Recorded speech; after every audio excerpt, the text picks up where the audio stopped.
My name is Lauren Banks. And the moment he walked out, I thought that was the end. Turns out it was just the beginning. If you asked anyone in town, they'd say we had the perfect life. The house with the wraparound porch, the daughter with the big brown eyes, and the kind of marriage people envied at church potlucks. But the truth is, my marriage had already been bleeding out long before Marcus left. He didn't even have the decency to slam the door. It was a Wednesday. I remember that because I had just taken my mother's favorite casserole out of the oven. Cheesy baked ziti with sweet basil. She had died 3 weeks earlier, and I was trying to keep her memory alive in small ways. Ways that made it feel like the world hadn't completely fallen apart. Marcus walked in, saw the table set for 3, and looked at me like I'd just committed a crime. "We need to talk," he said. No hug. No hi. No, how was your day? Already knew. Somewhere deep inside I had known for months. He had stopped seeing me. He saw the laundry. He saw the dishes. He saw our daughter Hannah like she was some part of the furniture. But he didn't see me. "I'm moving out," he said like he was narrating the weather. "There's someone else." I stood there, oven mitts still on my hands, too stunned to even cry. "And I'm taking Hannah." That's when the oven mitts hit the floor. He moved in with her. Her name was Amanda, 27, a yoga instructor with 50,000 Instagram followers and a vegan crystal healing lifestyle. She wore oversized sunglasses indoors and referred to Marcus as her twin flame. Marcus, who once mocked astrology. And now, he was fighting me for full custody. Said I was too emotionally unstable after my mother's death to care for a child. The same man who hadn't packed his daughter's asthma medication when he whisked her off to his girlfriend's beach condo for a week. But courts don't run on truth. They run on evidence. And Marcus had money, charm, and a lawyer who wore Italian shoes and smiled like a hyena. Me had grief, and bills, and an old house that smelled like lavender and furniture polish. I hadn't stepped foot in my mother's home since the funeral. But with my name off the joint account and the mortgage on our own home 3 months behind, I had no choice. I drove the 30 minutes back to Briar Hollow with Hannah sleeping in the back seat. She stirred when we passed the old magnolia tree. "This is Nana's house," she mumbled. I swallowed hard. "Yes, baby. We're just staying here for a little while." The house was still exactly as she'd left it. Doilies on the coffee table. A crucifix above the guest room door. A faint smell of rosewater in the air. And quiet. The kind of quiet that wraps around you like an old shawl. Heavy and familiar.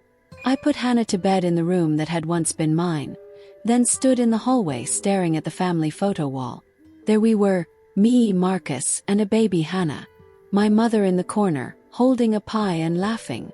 Her eyes always saw through everything. It was 2 nights later when I finally decided to clean out her old room. I had avoided it. There was something sacred about the way her slippers still sat at the foot of the bed. But I needed a distraction and I needed to feel useful. Behind her vanity mirror, dust-covered and wedged against the wall, something glinted in the light. It was a small, square fireproof box. I didn't recognize it. It wasn't labeled. The key was taped to the back with brittle masking tape that disintegrated when I pulled it off. Inside, a manila envelope. A copy of her will, a different version than the one her lawyer had shown me weeks ago. And a single sticky note in her handwriting. "If Marcus ever hurts you, show this to Judge Alvarez." My hands trembled as I unfolded the pages. This will was dated 3 months later than the version submitted after her death. And it had one glaring difference. It listed a property on 18th Street, the same address Marcus and I had bought together, as being owned solely by her, and now legally passed to me. Blink. I read it again. No mistake. My mother had purchased the house behind my back, and let us believe Marcus and I had co-signed. She knew. She knew what he was. She had seen it before I did. I took the will to the county clerk's office the next morning. "You're sure you want to file this?" the clerk asked, raising an eyebrow. "It's going to make waves." He nodded. "Let them crash." They updated the records. My name was now listed as the legal owner of 18th Street. The house Marcus currently lived in, with Amanda, surrounded by organic plants and salt lamps, was mine. That night, Amanda posted a photo of her and Marcus sipping wine on the front porch. "Manifesting our forever home," the caption read, followed by a string of butterfly emojis. I almost felt bad for her. Almost. I opened the second envelope that had been in the fireproof box. It was a letter, dated 1 week before my mother died. It read, "Sweetheart, I'm sorry I didn't tell you sooner. Had my reasons. But I saw the way Marcus looked at you, like a man biding his time.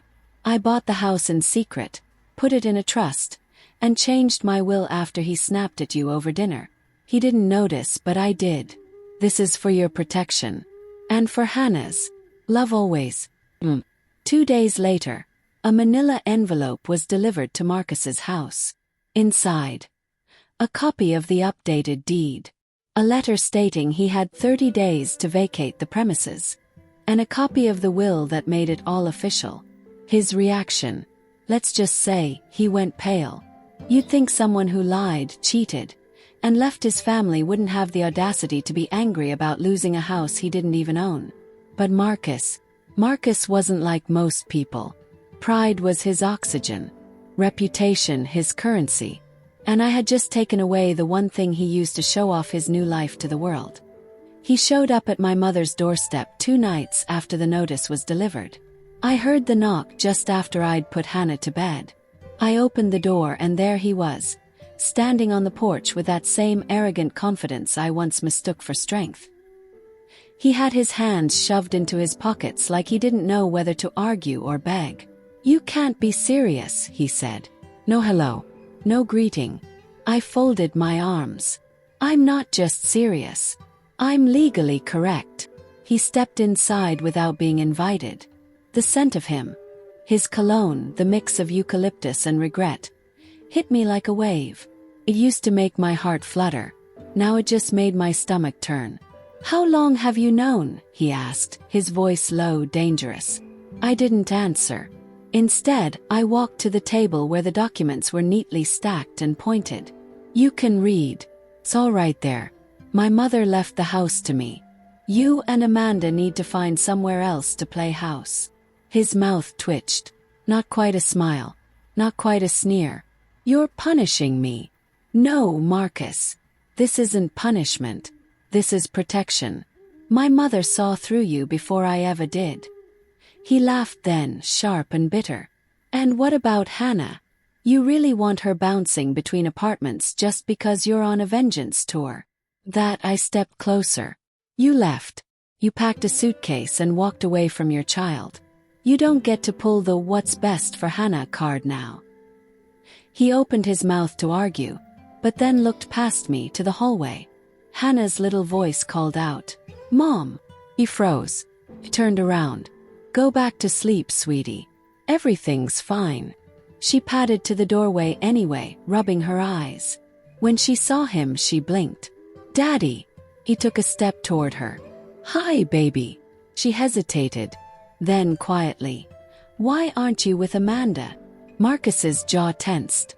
She looked at me, confused, then back at him. "Why did you leave?" My heart cracked open just a little. Not for him. For her. She was too young to understand betrayal, but old enough to feel abandoned. I watched Marcus fumble, just like he always did when there wasn't a script. "I'll come see you soon, okay?" he muttered, then turned and walked out. I didn't sleep that night. Not really. I kept going over every moment of the last few weeks in my head, wondering what my mother had known and when. I remembered small things now. A glance she gave Marcus during dinner, a loaded silence after he'd raised his voice about Hannah's bedtime. She'd always been quiet, never interfering, but she had been watching. She had planned for this. Somehow, she had seen the storm coming before I did. The next few weeks were a blur of legal paperwork and late-night emails with my mother's old lawyer. Turns out, the trust she had placed the house in wasn't just protective. It was airtight. Marcus tried to contest it, of course. Claimed coercion, fraud, emotional manipulation. His lawyer even attempted to argue that since he had paid part of the property taxes over the years, he had equitable rights. The judge didn't buy it, especially after we submitted the original will, the trust documents, and, most importantly, a notarized letter my mother had written just 6 days before her death. In it, she explicitly stated her reasons: to protect me and Hannah from future harm. She didn't name Marcus directly. She didn't have to. The judge gave him 30 days. No extensions, no appeals. And that's when things started to turn. The story got out. Small towns don't keep secrets, and this was the kind of scandal that traveled fast. People whispered in grocery store aisles. Former friends of Marcus started avoiding him. And Amanda? Well, she didn't like the idea of losing her dream home, especially when she realized she'd have to go back to renting a downtown studio with spotty Wi-Fi. One morning, I got a text from a number I didn't recognize. "Amanda, can we talk?" Woman to woman. I stared at it for a long time. Part of me wanted to ignore it. Another part, maybe the same part that still hurt even when I didn't want it to, was curious. We met at a coffee shop. Neutral ground. She showed up wearing oversized sunglasses and sipping something green. She looked tired. Not physically but emotionally. Like she'd aged 10 years in a month. "I didn't know," she said before I even sat down. I thought he was honest with me. I raised an eyebrow. "He told you I kicked him out? Or that I was unstable and you were rescuing him?" She looked down. "That I was helping him escape a toxic marriage." I laughed. "I bet that sounded noble." "I know I don't have a right to ask you for anything," she said. "But please don't take it out on me." "I'm not taking anything," I said calmly. "I'm taking back what was mine all along. What my mother made sure couldn't be stolen." Amanda's voice shook slightly. "He's not who I thought he was." I almost felt sorry for her. Almost. Back at home, Hannah and I started to settle into a new rhythm. I found a part-time job at a local bakery. She made a new friend down the street. We planted tulips in the front yard. And every night, I read her the stories my mother used to read me. But just when I thought the worst was over, something else arrived in the mail. Thin envelope. No return address. Inside was a letter. Handwritten. And it wasn't from Marcus. Well, it was from someone else entirely. Someone who claimed to have information about the original purchase of the 18th Street house. Someone who said my mother hadn't acted alone. Someone who wrote, "There's more to this story than you think." I must have read that letter 5 times in a row, sitting at the kitchen table, the afternoon sun casting long lines through the blinds. The handwriting was tight, masculine. It was addressed simply, Lauren Banks. Private. Started polite, almost cautious. "Ms. Banks, I'm writing to you because I believe there's something you deserve to know about the house on 18th Street, and about your mother's intentions before she passed." My chest tightened. The letter explained that the writer was a man named Walter Penrose, a retired financial advisor who had worked with my mother, quietly, for nearly a decade. She had specifically asked him to keep her estate planning confidential, especially as she grew more suspicious of Marcus's motives. But what the letter revealed next, I wasn't ready for. "Your mother didn't buy the house on her own. She purchased it using money from a joint account originally intended for your father's life insurance, money set aside for you and your future. But it had been quietly accessed by Marcus through a forged authorization form. Your mother found out, but she never told you." I stopped breathing. Marcus had stolen from me. From Hannah. From the family he pretended to love. But it didn't end there. Walter went on to explain that when my mother confronted him, she didn't threaten or accuse him. She played along, kept quiet. And in the months that followed, she slowly, deliberately shifted her assets, not only into the house, but into other properties. Other investments. My name. Felt dizzy. The room seemed to spin. I hadn't just inherited one house. I had inherited a small empire. 4 rental homes, 2 plots of land, and an education fund for Hannah, all legally protected by trusts and completely unknown to Marcus, or to me until now. At the bottom of the letter was a phone number and a postscript. I promised your mother I'd wait 6 weeks after her passing before telling you. She said that if Marcus hadn't revealed his true colors by then, he never would. I'm sorry she was right. I called him the next day. Walter was calm, grandfatherly. Said he was glad I reached out. Said he'd been expecting my voice to shake more. Maybe it had once, but not anymore. He walked me through everything. The accounts, the trust, the properties. I was stunned but also furious, because suddenly I could see the entire puzzle. And the image that came together was a woman. My mother, who had watched from the sidelines for years, preparing for the day she would no longer be there to protect me. Now I understood the look she used to give Marcus. It wasn't judgment. It was strategy. She had been 2 steps ahead all along. I kept the letter in a drawer next to my bed for days, pulling it out at night just to reread those lines. I'm sorry she was right. She had trusted me to be strong enough to handle it when the truth finally came. Marcus, of course, had no idea. He had already vacated the 18th Street house, bitter and still clinging to his pride. He rented a condo on the edge of town and pretended nothing had happened.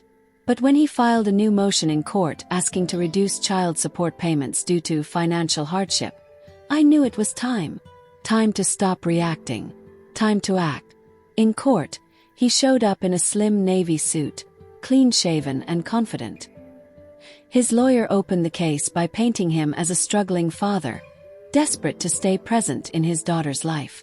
The judge listened patiently. Then it was my turn. I stood up, grounded, and handed the judge a packet of documents. Trust records, asset ledgers, real estate titles, Walter's notarized letter. I didn't look at Marcus while the judge read, but I heard his breathing change. Shallow, uneven. When the judge finally looked up, she adjusted her glasses and said, "Mr. Banks, it appears that your financial hardship may be self-inflicted." She turned the packet around, showing him the forged authorization from years ago, retrieved by Walter from archived banking records. You withdrew nearly $80,000 from an insurance account meant for your wife and child, and used it to co-purchase a home, which you then abandoned. Marcus's lawyer tried to object, but the judge raised a hand. "Sit down, counsel." Marcus looked at me then, truly looked at me, like he had no idea who I was anymore. Like he couldn't recognize the woman standing in front of him. And maybe he couldn't, because the woman he had left behind, the quiet one who cooked dinner and folded laundry and let his words cut deeper than they should have, was gone. What stood before him now was the woman my mother had raised. The woman she had protected. The woman she had believed in when I didn't even believe in myself. The ruling was swift. Full custody, increased child support, retroactive penalties. His assets frozen pending investigation for financial misconduct. He left the courtroom gray-faced, his tie askew, his hands trembling. Outside, Amanda was waiting. She didn't hug him. She didn't speak. She just stared at him like he was someone else now. Maybe he was. Or maybe, for the first time, he was just exposed. That night, back at the house, Hannah and I made dinner together. She stirred the sauce while I chopped vegetables. TV was off. The windows were open. There was peace in the silence.